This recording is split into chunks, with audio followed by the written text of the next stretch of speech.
All right, so what you need to know about Wingin' It Wednesday and this radio station as a whole, Carol can vouch for it. I don't accept doctor's notes, okay? You come in here, whether you're sick, whether you can't walk, shout out to Derek Albert, whether you have two legs. That's why I use the Lysol wipes when I come in the studio. You make them all come in. Derek makes the joke. Yeah, he does. And Warren all of a sudden is not here, and Warren is on the phone with us this morning. Hey, good morning. He has a hangnail. Make your case. Well, it has to do with the fact that I'm extremely old.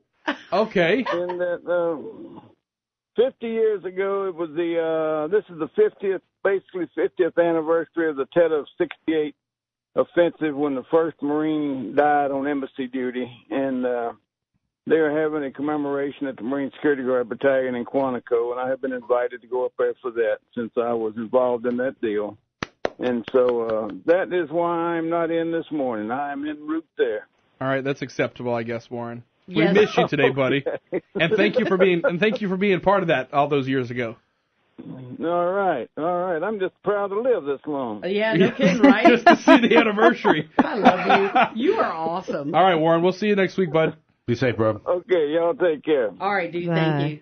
You know, he might be... That's a Marine right there. I was going to say he might be just trying to get out of town because he knows what we're talking about today on the show. He doesn't want to be caught in the Brian Pope crosshairs. I love that guy.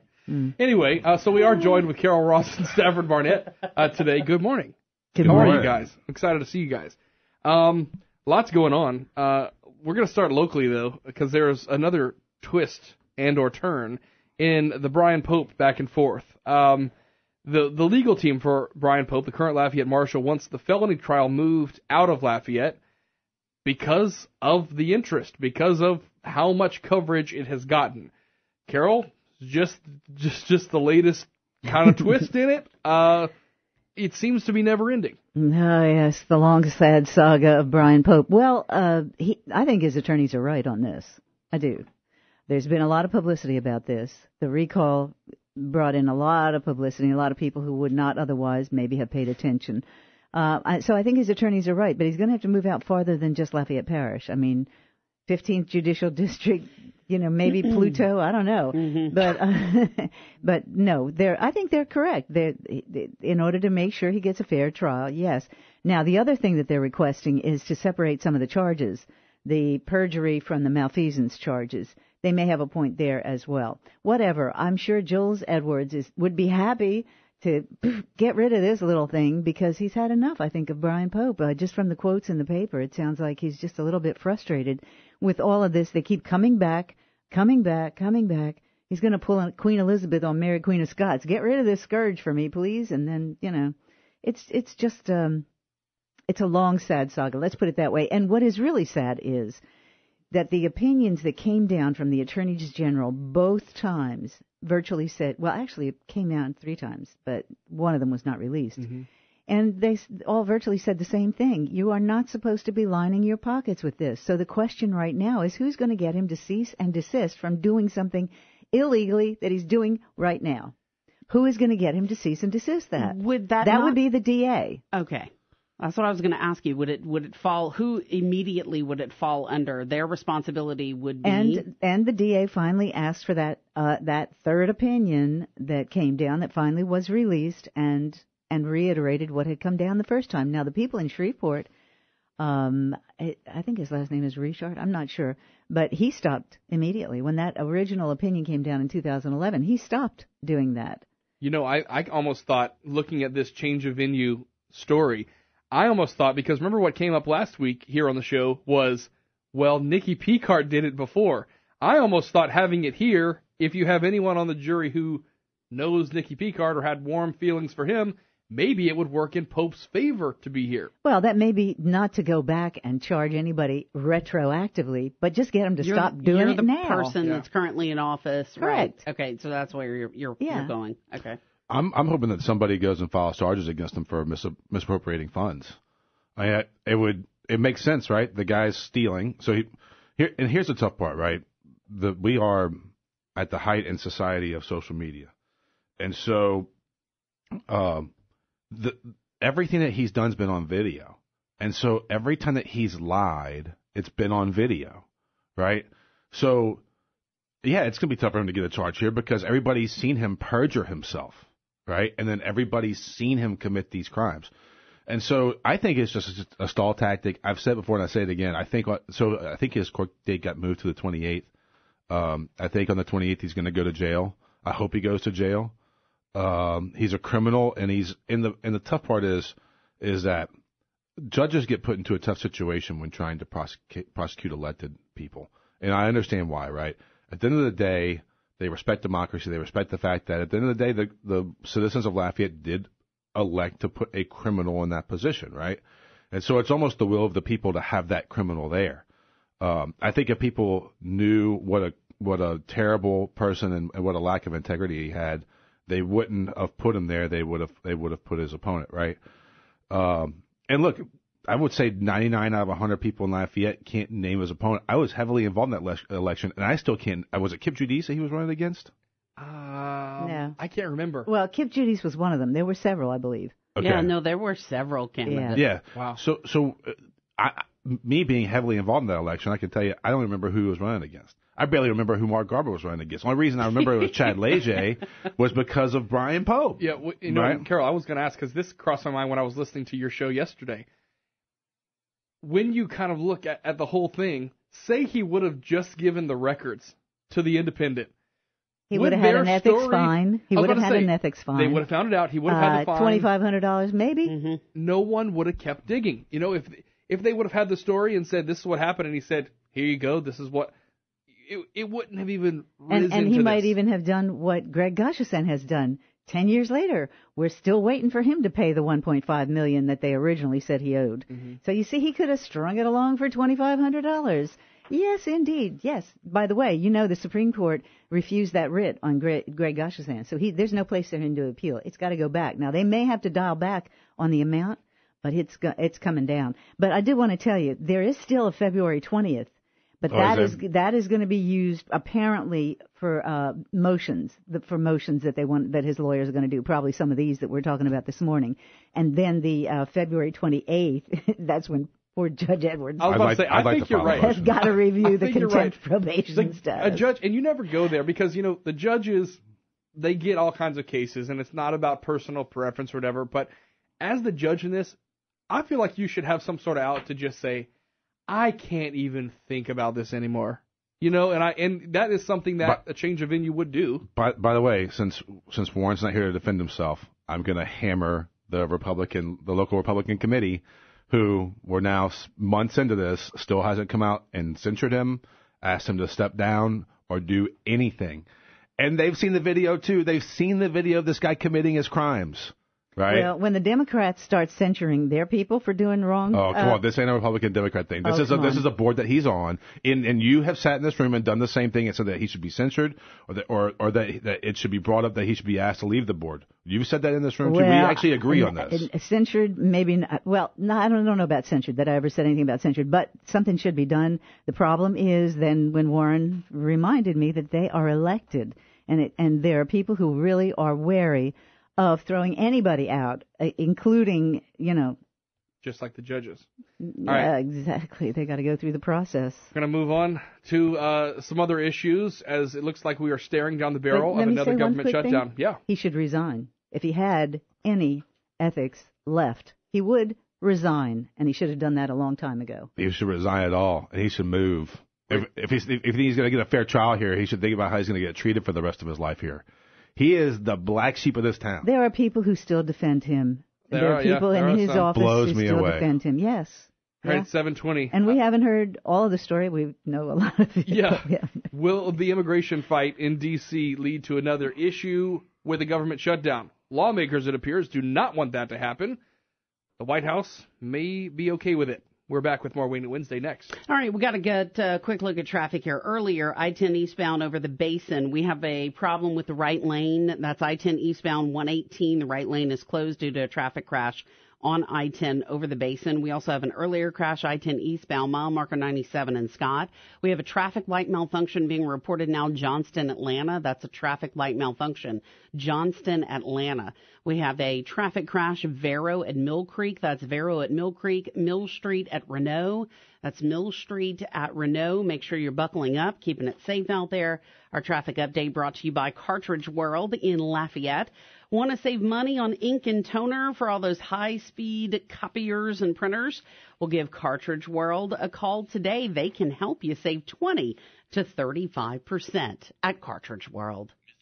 7:24 now at News Talk 96.5. Cape Help. Hey, always taking your calls during Wingin' It Wednesday at 232-1542. We're going to talk about the government shutdown. We'll kick it off with a Cape Help News Junkie on line one. Hey, good morning. You're on with Rob, Bernie, and the panelists. What are your thoughts? Well, I keep saying government shutdown. That's non-essential services, right? And so, but think about this. At home, you shut down non-essential services when you're broken in debt. Maybe we need to do that for a while till we get our spending under control. And, by the way, they can quit delivering my junk mail on Saturday and save billions. Yeah. You know? I'm with you. Just think about it. What happened there is no common sense. There's a little bit of common sense trying to come to Washington, and that's through Donald Trump. The rest of that mess up there is still the same old swamp. The whole 94%. The whole essential. 94% of Washington. I was just going to get your thoughts a little bit, because the non-essential, obviously, personnel, a lot of them are furloughed, but they get back pay. That is including the military, who, yes, they do get paid, but it could be delayed. Does that change your opinion? Because a lot of military families were the ones who spoke out the last time this happened. Luckily, it just lasted a couple days.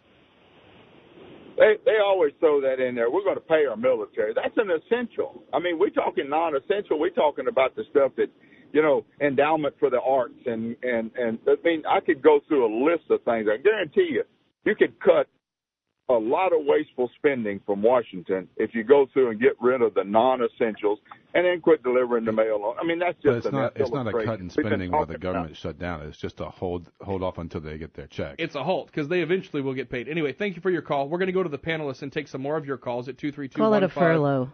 Yeah, it's a furlough. Stafford, it seems like all this is going to end up hinging on the immigration decision. Lawmakers seem to want to make a deal. They still like that proposal that the White House came out with that the Democrats did not like. Do you see us entering into another shutdown? I think we're all going to get shut down again, which is, I think, terrible. So let me back up a little bit. It seemed like the Senate was negotiating to put together a continuing resolution that didn't involve immigration. It didn't involve DACA. It was just trying to figure everything out, and they were putting this plan together. And all of a sudden, Trump came out in TV and said, "No deal without immigration," and they were like, and then said he said a couple of things, right? If you didn't stand, you were un-American, and made a joke about, well, he claims it was a joke about treasonous, right? Which at the end of the day, it's still the president speaking. So a lot of Democrats took that in bad faith, may have left the table, the negotiating table, but they were putting together a continuing resolution for 2 years. 2 years, yeah. I thought that was actually a pretty big chunk for time to get it done, because the reality for Democrats is that the last government shutdown was seen as negative for Democrats and positive for Republicans. So they realized that they had to do something in trying to make something happen. And they were going to do it without DACA, with promises from, I guess, Mitch McConnell that eventually DACA would be addressed. And then yesterday, Trump gets on TV and says, I'm ready for a shutdown, right? And it seemed like everybody was doing everything to avert it, and everybody was going to work together to kind of get it done. And then once the comment was made, I'm ready for a shutdown, some Democrats may have walked away from the table. Carol, some people describe this whole thing with the lawmakers, with the White House, and their negotiations as a college student who waits until the night before to do a project. Or we've known this was going to happen for 2 weeks. Or a guy who wrote a book called The Art of the Deal, and you go for the maximum. Your opening bid is not what you're willing to settle for. Your opening bid is going for everything you want and sending the message to Capitol Hill. This is what I want, and this is what you should be working toward. Now, the sound bites I heard this morning, it sounds like little Chucky Schumer, who didn't like that last shutdown to be called the Schumer shutdown, And Stafford is right. I mean, everybody agrees it was the Democrats, because it looked like, and when Trump came back and gave them triple the number of people that they wanted forgiven, 700,000 to 1.8 million. 1.8 million, and they still turned it down. If that didn't tell people exactly what this was about. But however, so I think going forward, I think that Schumer has seen somewhat the light. He doesn't want it to come back on him, blow back on him again. And the Democrats certainly don't want a shutdown that could blow back on them. So they've made a deal. And I think the deal is McConnell said we will have a free, open, full-ranging debate on immigration if it is separate from this funding the government. It has to be separate from that. They can still push for all of the stuff that they want. But, fund the government. That's the basic thing you've got to do. You got to fund the government. You got to defend the country. If you don't have a military and defend the country, what do we have you up there for? So just on the basics, fund the government and try to come to some agreement on immigration. But I think Trump is right. The opening bid has always got to be the end, the ideal that you want, and then you negotiate back from there. You're just not used to the other side just walking away. Nobody's ever used to Republicans pushing back. Getting back. All right, 232-1542. Let's go back to the phone lines. Good morning. You're on with Rob and Bernie and the panelists. What do you think about this? Is a shutdown going to happen? Go ahead. You're on. I think it'll probably happen because they just can't agree on anything. But my question is, wasn't it just a few weeks ago that the Democrats were saying we can't make a deal without the immigration issue being in it? They wanted to shut down if we didn't solve the immigration issue. Yeah. As Stafford said, it looked terrible for them. It didn't work too well for them. Right. It didn't work too well for them. So I think they're seeing the light here that they better negotiate. But now that Trump's saying the same thing, they're like shocked, and it's like, well, how come we can't do a deal without immigration? It's Welcome totally to different Washington. from what they were saying just a few weeks ago. Yeah, no, you're injecting common sense into an arena. They're all playing. Right. Remember this: they're all playing to their base. Trump is playing to his base. The Democrats are playing to their base, and the Republicans, the establishment, they're playing to their base. And Trump it's is all about the base. when he is all about the no base. trouble. About the base. Carol and I have long said it's all about Meghan Trainor and the base. Yes. Okay. Don't screw us. It's all about the base. And so that's what it's really about. And so I think that's what Trump is going for. He knows that there's a good chunk of people out there who are sick and tired of all of this, and seeing our resources depleted. If you want to see what this country is going to be like with unfettered immigration, look at California. Has the widest disparity in income, the widest income disparity, the highest rate of poverty, and it's a wealthy state. But you see tent cities all up and down sidewalks in Los Angeles and some of the major cities. You want to see what unfettered immigration is like? Look there. I want to contest that for a second because that's indicative of not just immigration, but there's a massive opioid crisis in California as well. It's also the sixth largest economy on the planet. Massive farming economy. Yes, and they want to secede. They want their own state because they're sick and tired of the coastal cities ruining everything. Listen, people have made the same claim about Texas. There have been no motions by the Californians to say that we want to secede. They have a movement going. It's called New California. There is a movement going. There are lots of dumb movements going on, and we give them credence by talking about them. I don't believe that California will ever secede from the union because they do put such a big. They will not secede from the union. They're splitting up the state into two states. They're not seceding from the union. There's discussion about wanting to split up because of the heavy liberal control in areas and heavy Republican control in others. And look, the fact that Devin Nunes comes from California shocks people at times, right? He doesn't seem like somebody who'd be from California. If you look at the counties in California, most of them are conservative, and the interior counties are wanting to split away, and those are the agrarian ones. Those are the ones that produce a lot of wealth for California. Right, but just do me a favor, though, Carol, and let's not paint all the homeless in there as Mexicans, right? I didn't say that. What did I say? You said unfettered immigration leads to tent cities up and down the sidewalks in Los Angeles. That's what you said. That's part of it. And it's taking away from the fact that there are major drug problems there. There also is some income disparity there. But they've managed to build, on the backs of immigrants and others, the sixth largest economy on the standalone economy on the planet. So let's not take away from their successes. Let's realize that immigrants do play a vital role in our society. Legal immigrants do, yes. And illegal immigrants work here as well. Guest workers, yes. We should have a better guest worker program. You're absolutely right. And hats off to Trump for recognizing that 1.8 million people need a path to citizenship, which goes against his base, right? His base just doesn't want them. You cannot deny the income disparity in California and the rate of poverty in California, and much of it brought on by unfettered illegal immigration. I have nieces who work in the school system. I have family who moved out of California because they got tired of it. You have anecdotal Even evidence. when they and there were thousands more like them moving out to Las Vegas, moving out to Texas, getting out of California because they just couldn't deal with it anymore. It's 7:34. Great debate. We're going to talk about the memos next, as Stafford alluded to. Devin Nunes, a Republican from California, at the center of all this, and now a Democratic memo. Will it be released? Devin Nunes, he sounds like he should be from Vermilion Parish. Did you bring up the Bart Kreischer or the Tom Segura joke? Yes. Where the guy from Liberia goes, "Oh, Segura, you related to those guys from down the bayou?" By the way, that's still on our website. Yes, it is still up there. If you want to, we'll clickbait you on that one too. 7:34. Stay with us. 7:38 in News Talk 96.5 KPELs. We are preparing for Mardi Gras here. Stafford, I do want to break some news to you. There were calls to have you on the Town Square Media float. However, the bead they wanted budget, to throw stuff at you. The bead budget did not cover the amount of security we would need for the float. So the bead budget. You're I bring my own security. Yes. So you bring your two bodyguards everywhere you go.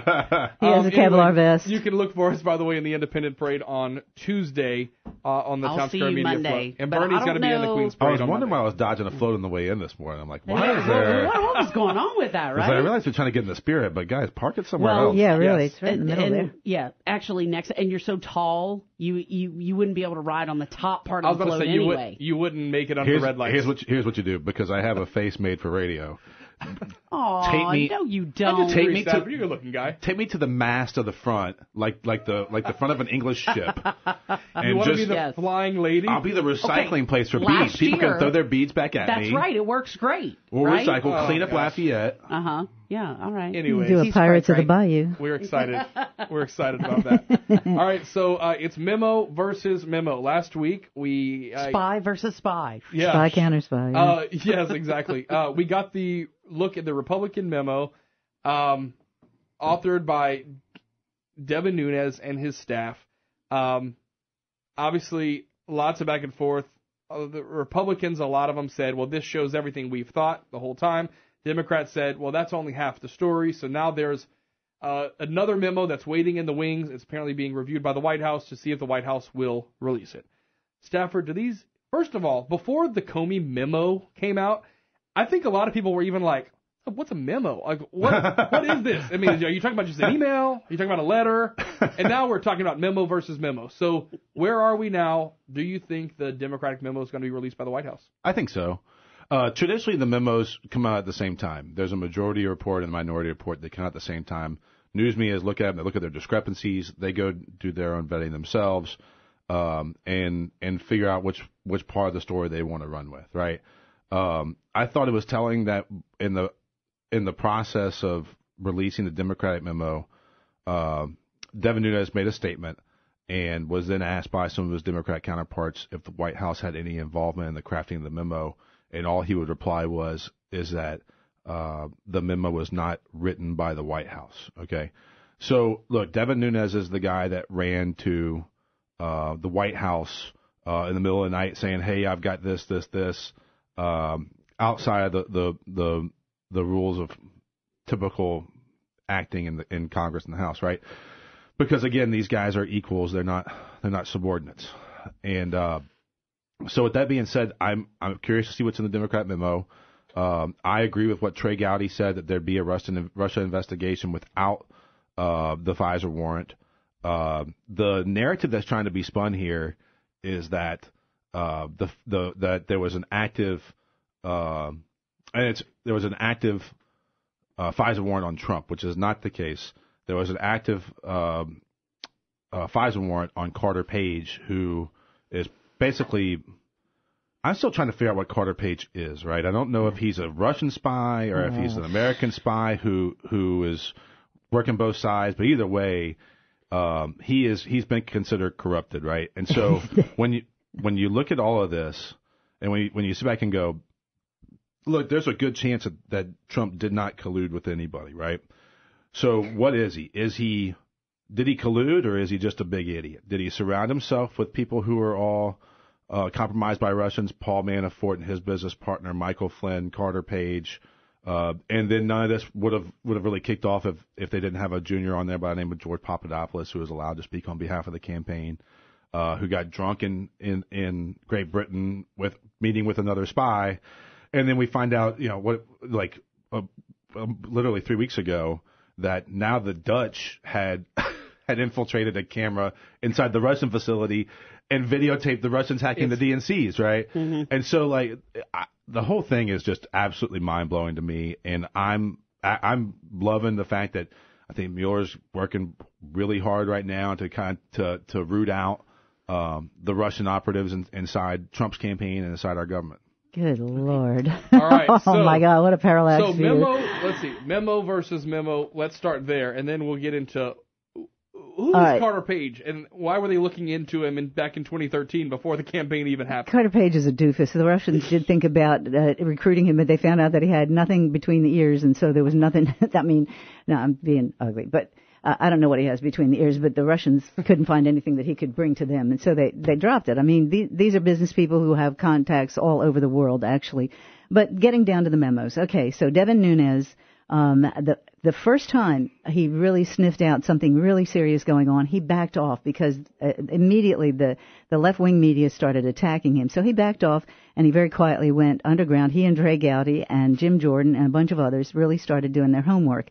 When they finally came out with this memo, they had already scrubbed it to make sure that nothing could compromise anybody who's already working in anything classified, anything like that. They really worked hard to boil it down to the actual facts of the matter. And I think they did a pretty good job. I read the memo, the whole thing, and it really reinforces everything that that's been leaked so far, that the dossier was completely fake and that Comey knew it. And when he met with Trump and told them the dossier is fake, it's all salacious and unverified. And yet, they continue to use that as the basis. Now, the 4-page memo, that's one thing. Now Schiff is coming out with a 10-page memo. And there are many people who've speculated, and I think understanding the way Adam Schiff has worked up until now, I think they're going to plant some bombs in there that they're going to make Trump edit out, and then they're going to come screaming, he redacted some important things, he redacted. If he were smart, and if his group is smart, they'll turn that memo over to Christopher Wray. And if Christopher Wray cares a damn about security, then he will vet the memo. If they put anything in there that can harm anybody, let them vet that memo and get it out of the White House's hands. In terms of, all of these people, so much of this is circumstantial. It's what we do know, however, is that the Clinton campaign, then the DNC, did collude with Christopher Steele on phony Russian information, the phony information he got from the Russians, and they paid for the phony dossier. I do want to ask you a question about that, then we'll get back to Stafford to wrap it up. We just have a few minutes left. So we know that. That's an actual fact, and everybody agrees there. Looking back on it, and you're hearing a lot of these people that are coming forward who have been involved in other FISA court warrants, okay, say it's not wrong for them to use the dossier. Even if they did, they just couldn't rely solely on it. That there would have had to be some sort of FBI. However, here's the rub. Some of the dossier stuff has been confirmed. It's not completely phony. Some of it has been. Minuscule amounts. But I'm saying the crucial parts have been. But here is the problem. Here is the problem. There was not enough in that dossier to warrant a FISA warrant. And when they went in and stipulated all of these things, I mean that they have to stipulate to the court this, and this. When they stipulated to the court, when they filed the papers with the court for the warrant, they were lying to the court. They were lying to the federal judge, but even if we don't know that there was not more FBI, they misrepresented the dossier to the judge. Okay, it was the thinnest of premises, and the judge otherwise might have not issued that warrant. So why are the judges not coming out? Because now, if you are to believe the Republican, memo. If you are to believe that, doesn't it ultimately make a judge who would have approved this look terrible. Right. Why are they not coming out? But you don't know who they are. Darryl, They give me have a to second to answer this. Please stop talking over me. Four different judges have signed off on this, okay? So it wasn't one judge. And there was a footnote in the FISA document that noted Steele's supposed hate of the Trump campaign. That was brought up in there, which completely blows out of the water this Republican rhetoric that you hear. Second of all, Wray is a Trump appointee. The director of the FBI is a Trump appointee. The Republican memo was not given to the FBI or the DOJ. It went straight from Congress to the White House, did not get a chance to be reviewed for its intel, okay? Adam Schiff's went straight to the DOJ and the FBI and got vetted for compromising info before it was passed along to the president. This is political, and let's talk about Nunes for a second, because what we're witnessing here now is we're witnessing the questioning of the integrity of our systems in the United States, and it's almost McCarthyism. We're back at a point where Nunes is trying to bring he's trying to put the government on trial, right? We have people who've pled guilty who are involved in Trump's campaign. We've had 4 people now indicted, okay? And to pretend that none of that exists, and to say that the government's the one to blame, and then to throw... They were indicted on unrelated charges. It's Hillary Clinton's fault, when this was all originally funded by the Washington Free Beacon, a Republican They were newspaper. Not indicted on Russian collusion. They were indicted on... and by the way, if you present a false stipulation to or a request for a warrant that is false to 4 different judges will come to the same wrong conclusion. And by the way, we never knew that Steele himself was desperate not to get Trump elected until way after all of this came out. Who appointed those judges? Well, I don't know. Do Chief you know Justice who the judges John are? Roberts of the Supreme Court appointed a Republican Chief Justice. That doesn't matter. This If is the they whole get thing. It's bad information, and there are so many people, it doesn't matter who they were appointed by. The Republican establishment is just as anti-Trump as the Democrats are. I just want you to say this out loud to yourself and then tell me how it makes sense. I don't have to say anything out loud to myself. I have researched this upside down. I don't need your information, which is false and based on CNN and others. Take down the Republican side with the help of Republican Christopher Wray and Republican head of the DOJ. It does not matter they're Republicans. For Democrats. It does not matter. Do you understand that the Republican establishment has been after Trump from day one? It does not matter. All right, I'm not putting anybody on trial. I'm stating facts, and the facts are pretty obvious. Great conversation as always, and we do it every week right here on Wingin' It Wednesday, 7:50 now at News Talk 96.5 KPEL. We're back after this.